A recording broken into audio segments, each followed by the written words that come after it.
हर साल कार्तिक महीने के शुक्ल पक्ष की चतुर्थी तिथि से छठ महापर्व की शुरुआत होती है। छठ पर्व का पहला दिन नहाय खाए का होता है। नहाय खाए के साथ आज से 4 दिवसीय छठ महापर्व का आगाज होगा। नहाय खाए छठ महापर्व का सबसे महत्वपूर्ण दिन माना जाता है।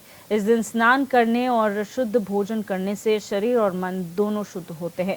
पहले दिन सुबह जल्दी उठकर गंगा या किसी अन्य पवित्र नदी में स्नान किया जाता है। इसके बाद सूर्य देव की पूजा की जाती है और व्रत का संकल्प लिया जाता है। पर्व को लेकर समितियों ने घाटों पर सफाई से लेकर सभी व्यवस्थाएं पूरी कर ली है। छठ महापर्व में नहाय खाए के दिन से ही व्रतियों के घरों में लहसुन प्याज के सेवन की सख्त मनाही होती है।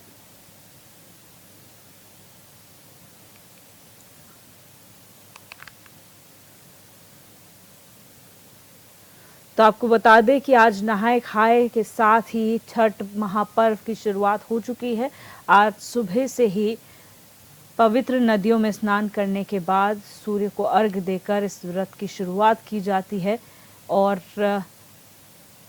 जो समितियां हैं उनकी तरफ से साफ सफाई के साथ साथ जो अन्य व्यवस्थाएं की जाती हैं छठ महापर्व के लिए वो कर ली गई हैं। तैयारियां पूरी हैं, बाजार सजे हुए हैं, खरीदारी लोगों ने कर ली है और जो व्रती हैं वो सुबह स्नान करने के बाद व्रत की शुरुआत करते हैं और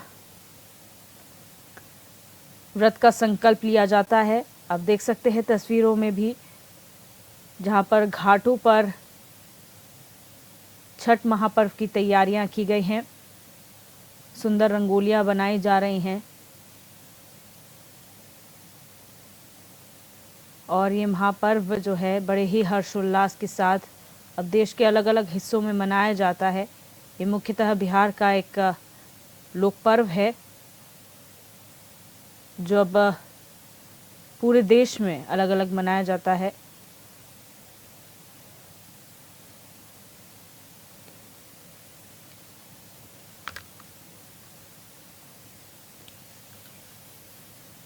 और धीरेन्द्र रायकवार हमारे संवाददाता झांसी से हमारे साथ लाइव जुड़ चुके हैं। धीरेन्द्र, नहाय खाए के साथ छठ महापर्व की शुरुआत हो चुकी है। झांसी में किस तरीके का माहौल देखने को मिल रहा है? बिल्कुल, ये छठ का जो पर्व है ये ज्यादा खास तौर पर बिहार में मनाया जाता है, लेकिन आप देख रहे होंगे कि अब इस पर्व की शुरुआत जगह जगह उत्तर प्रदेश के कई जिलों में हो चुकी है। छठ के पर्व को देखते हुए माहौल बिल्कुल बाजारों में रौनक आ चुकी है। लगातार यहाँ पर बात करें, महिलाएं 36 घंटे लगातार निर्जला व्रत रहती हैं और आज से इसकी शुरुआत हो चुकी है जी। जिस प्रकार बताते हैं आपको, सबसे बड़ी बात इसमें ये है, वैसे तो सभी हिंदू धर्म में उगते हुए सूरज को नमस्कार किया जाता है, लेकिन इस जो छठ का पर्व है, इस त्योहार के दिन जो सूरज है, डूबते सूरज को भी नमस्कार किया जाता है। ये इसका विशेष महत्व है और निर्जला व्रत के साथ ही महिला 36 घंटे बाद कद्दू, दाल, चावल ऐसे तमाम जो व्यंजन बनते हैं उनका ही सेवन करती हैं, ऐसा कहना है। हालांकि वैज्ञानिक तरीके से अगर बात की जाए तो वैज्ञानिक तरीके से जो लगातार 36 घंटे महिलाएं उपवास रहती हैं उसमें खास तौर पर जो पानी की कमी होती है इससे पूर्ण हो जाती है, ये माना जाता है। जी जी धीरेन्द्र, यहाँ पर जिस तरीके से छठ पर्व मनाया जा रहा है और ये काफी लोकप्रिय पर्व है, ऐसे में किस तरीके की तैयारियां देखने को मिल रही हैं? व्रतियों में किस तरीके का उल्लास देखने को मिल रहा है? बिल्कुल, महिलाएं सज धज कर लगातार इस पर्व के लिए हर्षोल्लास है महिलाओं में और महिलाएं इस पर्व के लिए तैयारियां कर रही हैं, खुश हैं और लगातार इस पर्व को मनाने की जो तैयारियां होती हैं उनको कर रही हैं। महिलाएं तमाम जो सब्जियां इसमें प्रयोग होती हैं, व्यंजन प्रयोग होते हैं, उनको खरीद रही हैं। बाजारों में भी रौनक दिख रही है और लगातार यहाँ पर जो बात करते हैं तो महिलाएं जो व्रत की तैयारी है उसमें लगी हुई हैं और आज से इसकी शुरुआत हुई है और 36 घंटे निर्जला व्रत रहना ये बड़ी बात होती है। जी जी, अगर प्रशासन की बात की जाए, क्योंकि घाटों पर बड़ी संख्या में जो व्रती हैं वो पहुंचेंगे, यहाँ पर बड़ा पर्व है, ऐसे में प्रशासनिक तैयारियां क्या देखने को मिल रही है धरातल पर? बिल्कुल, जिस तरह इसको मनाया जाता है जगह जगह पुलिस की बात करें तो पुलिस भी सक्रिय है और लगातार घाटों पर जहाँ इसका पूजन होता है वहाँ भी प्रशासन सक्रियता से अपनी सक्रियता दिखा रहा है और साफ सफाई कर दी गई है। ऐसी तैयारियां जगह जगह देखने को मिल रही है। जी जी, बहुत शुक्रिया धीरेन्द्र हमारे साथ जुड़ने के लिए और तमाम जानकारी साझा करने के लिए। तो आपको बता दें कि छठ महापर्व का आगाज हो चुका है। आमतौर पर ये लोक पर्व है बिहार का, लेकिन जिस तरीके से बिहारी समाज के लोग अब पूरे देश के अलग अलग जगहों पर वास कर रहे हैं, उससे ये पर्व जो है देश के कोने कोने में मनाया जा रहा है और बड़े ही हर्षोल्लास के साथ पूरी रीति रिवाज के साथ इस त्योहार को मनाया जाता है, जिसकी शुरुआत आज से हो चुकी है, जहां पर नहाए खाए के साथ इस व्रत की शुरुआत होती है। 36 घंटे महिलाएं जो हैं वो अपने परिवार की सुख समृद्धि के लिए कामना करती हैं, व्रत रखती हैं। निर्जला उपवास होता है 36 घंटे का। उसके बाद जो है डूबते और उगते सूर्य को अर्घ दिया जाता है और बड़े ही हर्षोल्लास के साथ इस त्योहार को मनाया जाता है। महत्वपूर्ण पर्व है ये, जिसमें तमाम तरीके के व्यंजन जो है वो बनाए जाते हैं और बाजारें भी जो है वो सज चुकी है।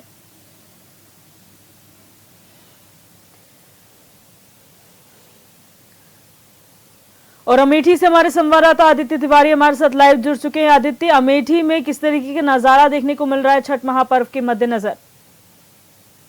जी दिव्या, बिल्कुल अगर बात की जाए तो छठ पर्व एक ऐसा पर्व है, अगर देखा जाए तो ये सबसे कठिन व्रत माना जाता है और ये इसको करने के लिए 36 से 72 घंटे का समय जो होता है, वो 36 से 72 घंटे का समय इसको पूरा करने में निर्जला व्रत का ये सहयोग लिया जाता है।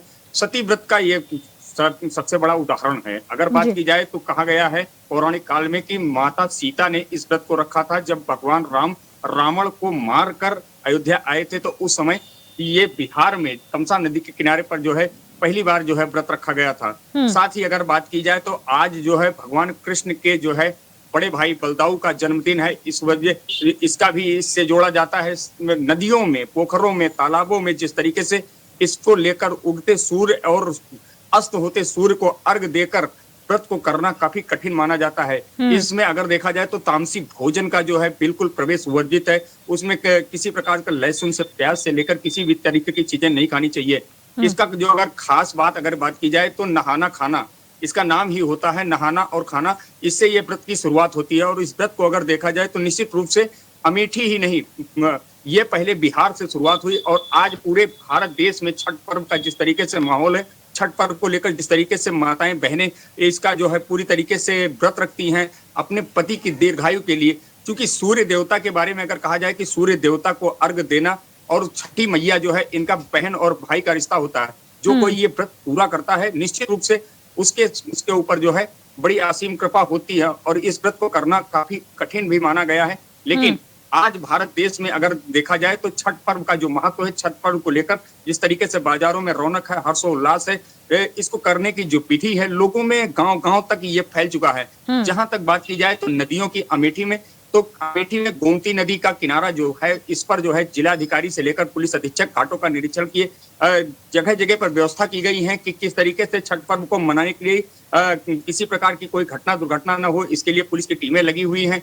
लेकिन आने वाले समय में जिस तरीके से ये 2 दिन व्रत चलेगा और 2 दिनों में निश्चित रूप से ये बड़ी बात होगी कि उगते सूर्य और ढलते सूर्य दोनों को जो है प्रणाम करना और अर्घ देना ये काफी कठिन है। लेकिन ये व्रत आज की डेट में अगर देखा जाए तो काफी आसान होता जा रहा है और इसकी मान्यता काफी ज्यादा होती जा रही है दिव्या। क्योंकि अगर देखा जाए तो दिल्ली से लेकर, गुजरात से लेकर जिस तरीके से प्रमुख रेलवे स्टेशनों पर जो है भीड़ जमा हो रही है, लोग अपने घर आने के लिए आतुर हैं, परेशान हैं कि किस तरीके से भले ही वो होली दिवाली घर ना जा पाए, लेकिन छठ पर्व पर जिस तरीके से तैयारियां हैं उसको देखते हुए निश्चित रूप से अंदाजा यही लगाया जा रहा है कि ये छठ पर्व आने वाले समय में और ही बड़े और बृहद रूप में मनाने के लिए लोग निश्चित रूप से उत्सुक होंगे। जी दिव्या। अच्छा, क्योंकि यहाँ पर जो नदियां हैं उनके तट पर पूजा की जाती है, ऐसे में प्रशासन की क्या व्यवस्थाएं हैं नदियों किनारे? क्योंकि अमूमन देखा गया है ऐसी जगहों पर जहाँ पर नदी किनारे ज्यादा भीड़ भाड़ होती है, कोई भी घटना घट सकती है, तो उससे बचने के लिए प्रशासन ने क्या व्यवस्थाएं की है? बिल्कुल दिव्या, प्रशासन की जिम्मेदारी है घाटों की साफ सफाई से लेकर घाटों पर जो है निश्चित दूरी तय करना, लोगों के लिए जो पानी का जो है जल भराव है वहां पर किस तरीके की व्यवस्थाएं हैं। कीचड़ है तो वहां पर भी बैरिकेटिंग की गई है कि इससे आगे नहीं जाया जाए और उनको सुरक्षित रखने के लिए पुलिस प्रशासन की टीमें लगी हुई हैं, गोताखोरों की टीमें लगाई जाती हैं। लेकिन जिस तरीके के माहौल हैं, जिस तरीके की भीड़ होती है, उसको देखते हुए प्रशासन निश्चित रूप से कमर कसा है। और अमेठी की अगर बात की जाए तो अमेठी में इसे बृहद रूप में जो मनाया जा रहा है, उसको लेकर निश्चित रूप से हर्षोल्लास है। प्रशासन भी चौकन्नी नजर रखे हुए है। एलआईयू की टीमें लगातार जो है लोगों के संपर्क में है। भीड़ भाड़ वाले क्षेत्रों पर पैनी नजर रखी जा रही है। तो प्रशासन भी अपनी तरफ से कोर कसर इस व्रत में नहीं छोड़ रहा है, क्योंकि ये व्रत काफी बड़ा व्रत है और कठिन व्रत है, और इसको पूरा करवाने में प्रशासन का भी अहम योगदान रहेगा। जी दिव्या। जी आदित्य, बहुत शुक्रिया फिलहाल हमारे साथ जुड़ने के लिए और तमाम जानकारी साझा करने के लिए। तो आपको बता दें कि बिहार के साथ साथ उत्तर प्रदेश के तमाम जिलों में छठ महापर्व का आगाज हो चुका है। महिलाएं यहां पर व्रत रखी हुई हैं। 36 घंटे का ये कठिन उपवास होता है, निर्जला उपवास, जिसे महिलाएं जो है सूर्य को अर्घ्य देकर जिसकी शुरुआत करती हैं और निर्जला उपवास यहाँ पर रखती है अपने परिवार की सुख समृद्धि की कामना करते हुए। और ये मूल रूप से बिहार का लोक पर्व है, लेकिन अब धीरे धीरे इसे पूरे देश में अलग अलग जगहों पर मनाया जा रहा है और व्यवस्थाएं भी चाक चौबंद जो है प्रशासन की तरफ से की हुई हैं।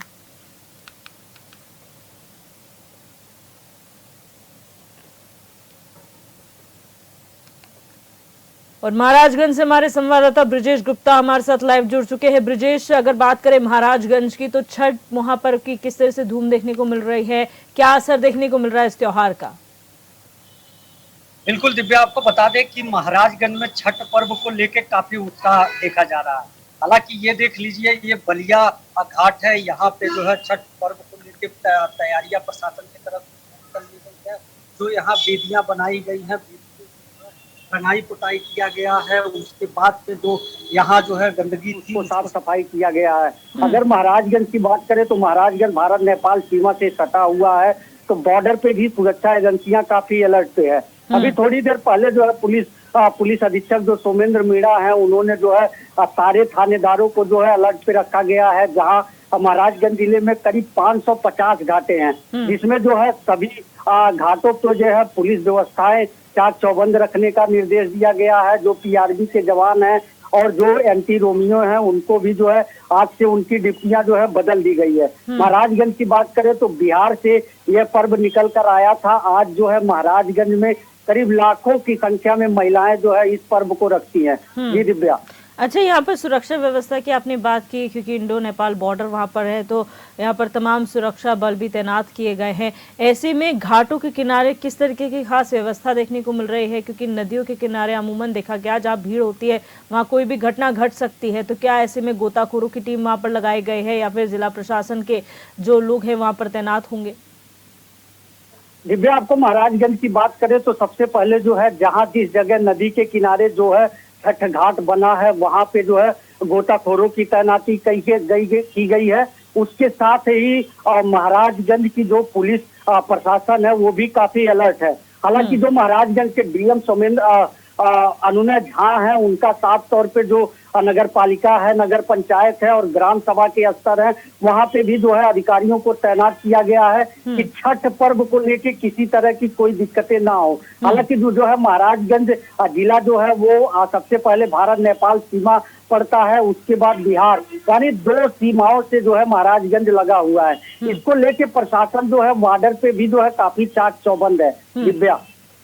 अच्छा ब्रिजेश, एक और बात यहाँ पर यह है कि छठ महापर्व की शुरुआत में ही साफ सफाई की व्यवस्था कर दी गई थी जो व्रती है उनके लिए, लेकिन देखा गया है जब भी कोई महापर्व हो या पर्व हो, जब संपन्न होता है तो घाटों पर गंदगी देखने को मिलती है। उससे बचाव के लिए क्या प्रयास इस बार प्रशासन के द्वारा किए गए हैं?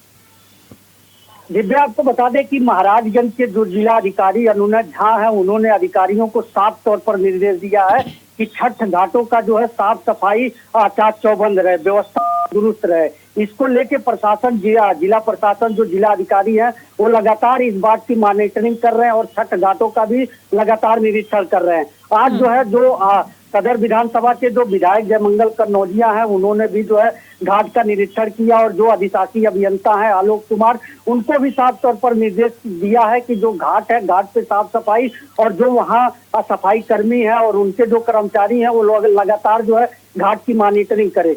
तो इसको लेके कुल मिला के देखा जाए दिव्या, तो साफ तौर पे एक तरफ जिला प्रशासन है, तो दूसरी तरफ कहीं ना कहीं सत्ता पक्ष के जो विधायक है वो लोग भी लगातार इसको लेकर जो है काफी जो है लोगों को हिदायत भी दे रहे हैं, जो उनके अधिकारी और कर्मचारी हैं। जी, बहुत शुक्रिया ब्रिजेश हमारे साथ जुड़ने के लिए, तमाम तस्वीरें दिखाने के लिए और तमाम जानकारी साझा करने के लिए।